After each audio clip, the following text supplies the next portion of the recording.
That night, I reviewed my bank account statements. I was down in all areas, and it would cost $1,000 to fix the red beast. On the coffee table, I had a letter explaining that my student loans from medical school were out of deferment, and a payment of $1,250 was due at the end of the month. I managed to keep the loans in deferment for the last 52 years, but now the bastards were coming for me. I thought I'd die before they got to me, but thanks to the EP14, I would have to pay up or go to jail because that's the way they do with scratchers these days. They come for you in the middle of the night and demand payment. A few hundred years ago, they'd just call you until your head fell off. But now they grab you out of bed and send you off to camp somewhere where you're forced to teach everything you know in exchange for credit towards your debt. At $10 an hour, it would take 1,000 years to make a dent. So much for the American dream. I looked up at the safe hidden in the wall. How long do you want to live anyway? I asked myself. Why not sell it all and run off to a remote island and become another Magnum PI? With the money, I could pay off my debt and still have enough to live out in the last few years in comfort. If I quit the EP14 system right now, I'd probably only last a few more years anyway. Might as well do them in style. I looked through my wallet and found the Chinaman's card. Joseph Ping was his name. On the phone, I set up a meeting, but it wouldn't be for 2 days. I needed time to think and make plans. After all, what I was selling was going to be my own life. In the morning, the red beast was ready. I took it for a drive out into the country, way past civilization, and went to where ducks gathered in a remote clearing. I figured I was too far out for a signal, but a call managed to come through on the dash. It was Natalie's father. His daughter had taken a turn for the worse. There were complications. He wanted me to come and see her and do what I had done before. He didn't think she would make it otherwise. Natalie was unconscious when I arrived. I brought flowers and handed them to her father. Small magnets were placed all over her body. They ran up in straight lines following the meridian points. Her father was sitting in a yellow chair with a cane resting on his knee. He was only about 100, but had been using cheap system stuff, and he wasn't going to last long. There were tubes running directly into Natalie's veins. She was set up with Demerol and amyl nitrate. Garbage. The human body is made up of cells, and when the cells are hungry, if you don't feed them, they'll start eating up the body's energy supply. The simple trick is to overdose the supply often, but only EP14 can do the job. I had counted 108 vials left in my safe. If used with efficiency, a vial could last a year at a single drop a day, 365 drops per vial. I explained everything to her father. This is all I can spare.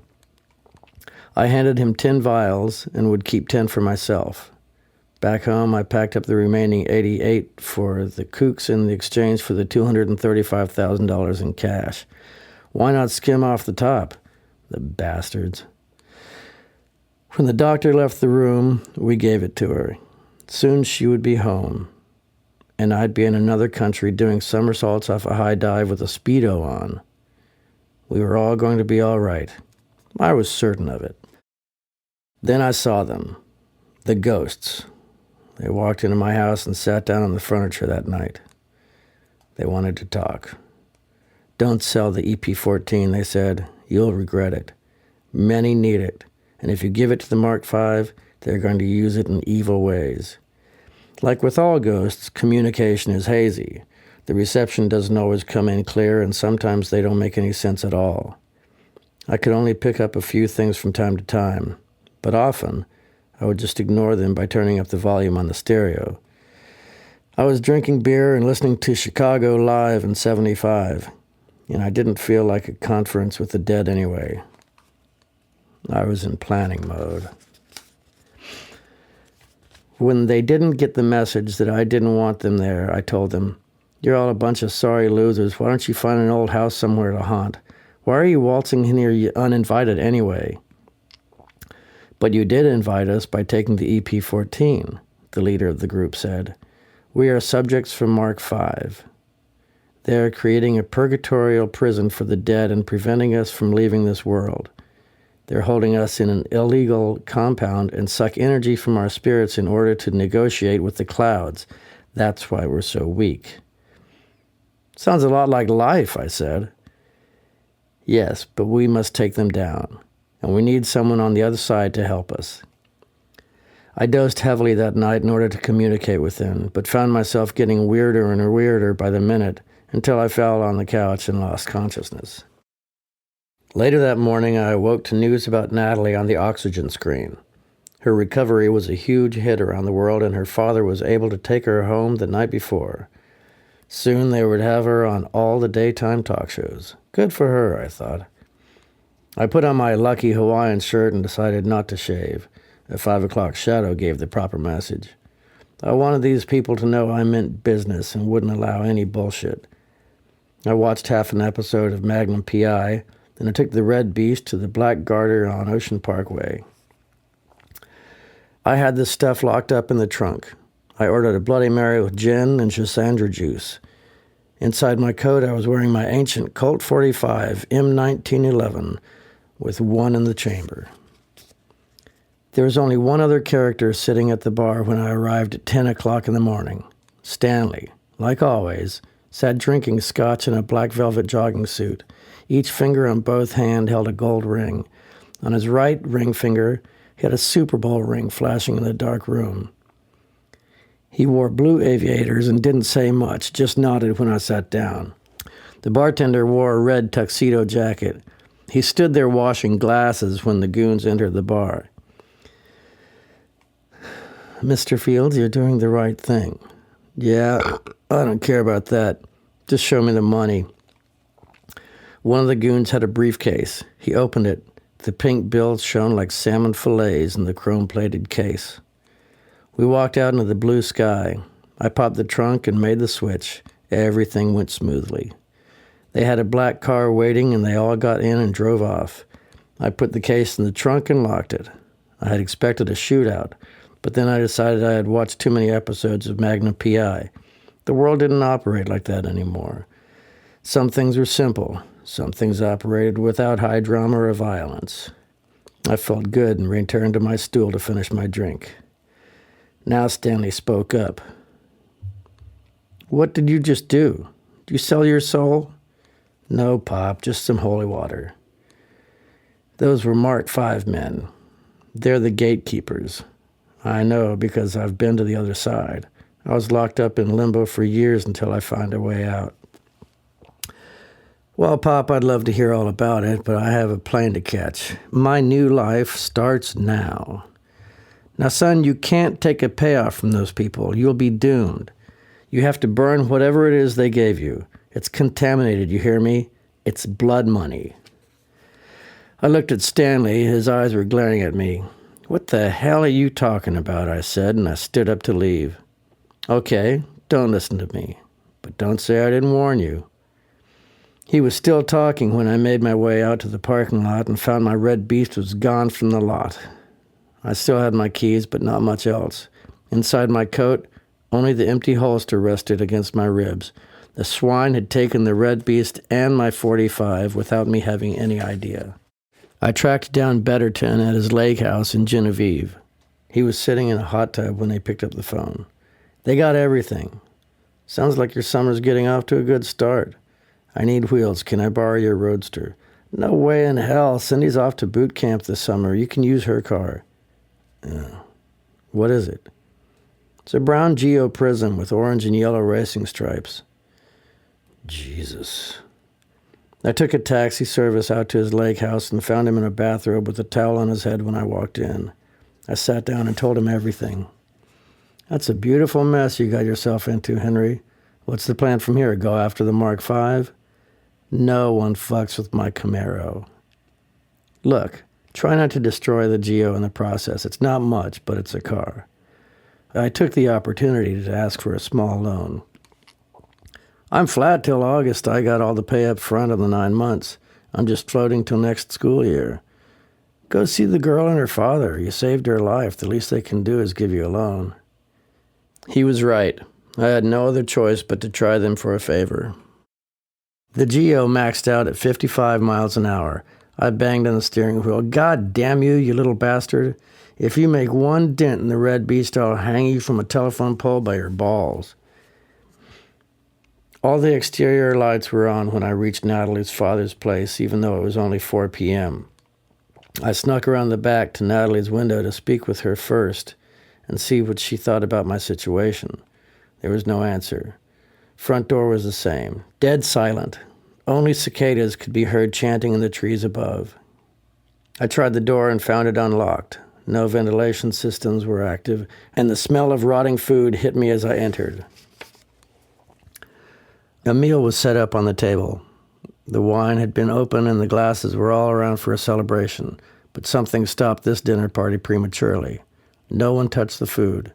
They had all been gathered and taken away, but Natalie was a smart girl. I knew where she hid her drugs. There would be her stash of EP-14 there if I knew my girl as well as I thought I did. I hit my shin on the coffee table as I crossed the living room.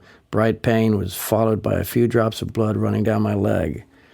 Inside her bedroom, I looked around. There were all the things left over from her childhood. Teddy bears, a laser gun, robots, all ancient and sitting in dust in a bookcase amongst old leftover circuit boards. In one of the light machines, I found a bag of L148 pills, but not much else besides a little brown powder left over from her high school days. If they had gotten to her, then maybe she just gave them the stuff. But that didn't get me any closer to figuring out where she was now. Then I got the idea. Tanner was the only person who could possibly help me out. He didn't need to know much, just enough to get him to part with the cash. I grabbed the low-voltage laser gun and took it with me.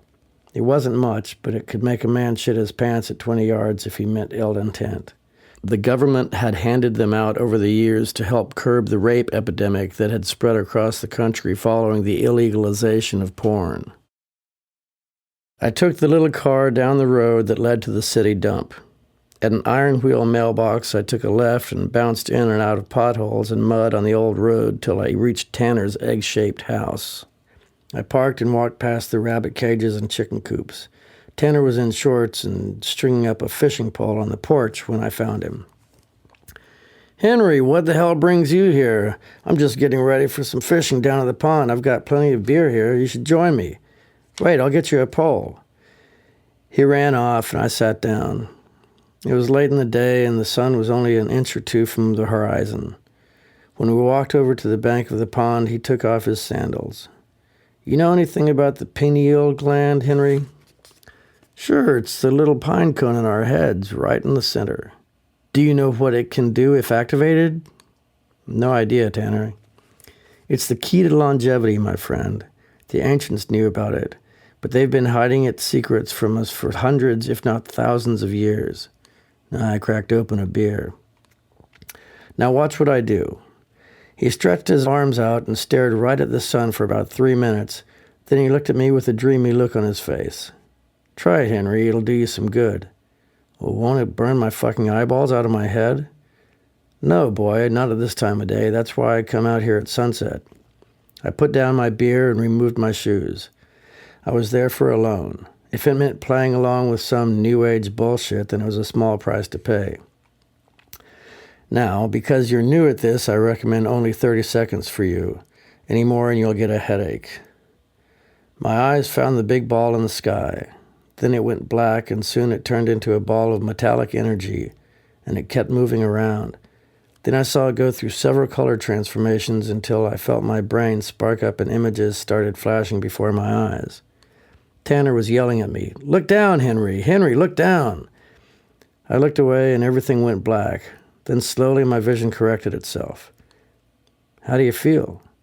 "I feel lighter than air." "Good, good."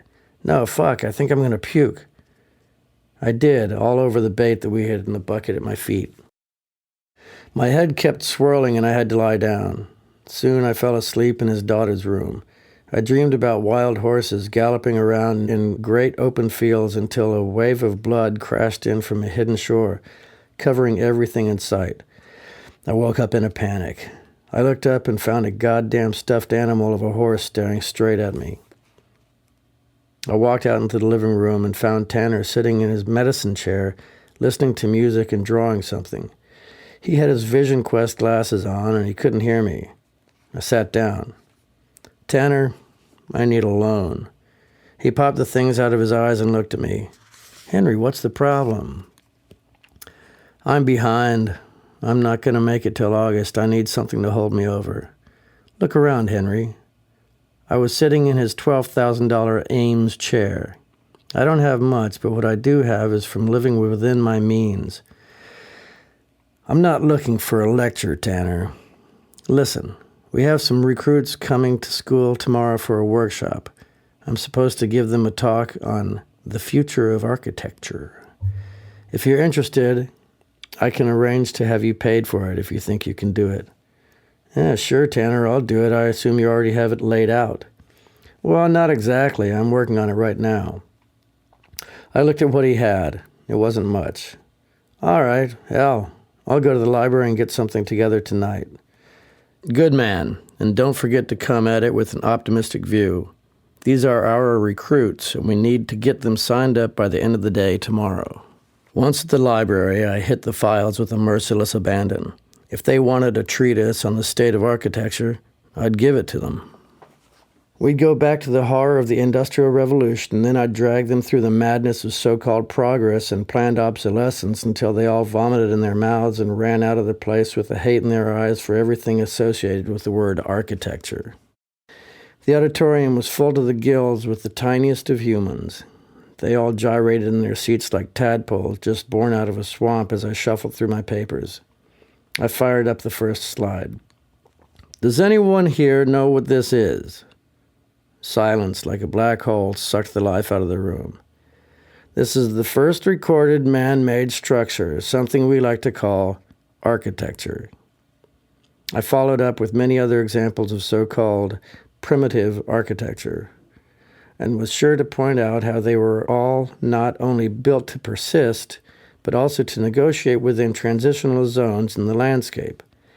I pointed up to the screen. These people would never have dreamed of plopping a building down in the middle of prime agricultural land, something that is unfortunately still widely considered an acceptable practice. I ended with a slide of the most recent addition to our campus, a housing complex built in the exact footprint of where a 400-year-old hospital had once stood. The hospital survived some of the most powerful earthquakes in recent history. Now, does anyone know the life expectancy of our new residence hall? Silence. 20 years. Renovating the hospital was considered too expensive, so they bulldozed it. It had gone on for an hour, and by the end I was sweating profusely. Then there were the questions from the audience. How much does an architect make a year?" I looked down at my deck shoes. In the left one, I saw my big toe poking out of a hole. "There's handsome allowances for the architecture." Excuse me, kids. There's handsome allowances for the architect. They are as important as doctors in some countries. How about this one? Good question. I felt my hands start to tremble. "Listen, that's enough questions for now. The director wants some time to talk with you before you leave this afternoon." I got out of there after climbing the 100 steps to the exit. Once in the hall, I beelined to the office. The secretary was eating lunch at her desk. "No credit yet. The system is down. We're waiting for a check from Ragg's office. It'll be here after lunch." I drove to Louis and ordered a beer. The news was on. "Miracle heart patient and father gone missing." The bartender looked at me. "What's new?" "Someone stole the red beast." "No shit. Did you hear about the girl gone missing?" I looked at him. "Sure, everything is disappearing these days." "Some people think it's the cloud people fucking with us again. Dateline just had a special on last night saying they're planning something big this year, like a whole big takeover or something. Yeah, well, let them. Who cares? Maybe they have a better way of handling things than we do."